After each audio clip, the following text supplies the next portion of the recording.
हथ बि खणंदासीं केरु दादली कंदो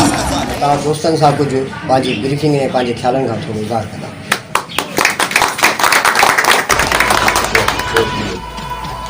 बिस्मिल्लाहिर्रहमानिर्रहीम। मैं शुक्रगुज़ार आहियां सभिनी दोस्तनि जो, साईं इमरान शाह जो, मामी आफीस जो, मामा गुल या जेके भी मौजूद दोस्त ॿाहिरि हिन अॼोकी गॾिजाणी में मौजूदु आहिनि, तव्हां सभिनी जो महिरबानी। अॼु जे दोस्तनि हिकिड़ो नंढी गॾिजाणी रखी जेका सलाह कईसीं कुझु अर्सो पहिरें त यूसी में जेके नंढा मसइला आहिनि दोस्तनि जा, उहा का हिकिड़ी अहिड़ी बैठक जी जाइ हुजे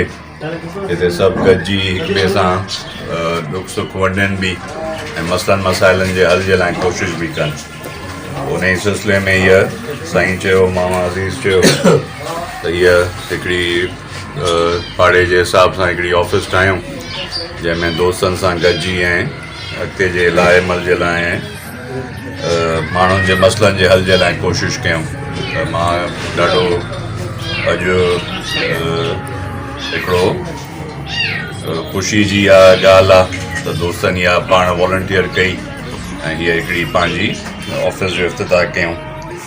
इंशाअल्लाह मूंखे उमेदु आहे त जीअं अॻु में बि सदाईं इहा ॻाल्हि थी आहे त असांजी जेका बि कोशिशि आहे उहा माण्हुनि जी बहितरी, अवाम जी बहितरी ऐं माण्हुनि जी हिकिड़ी मसइलनि जे हल जे लाइ कोशिशि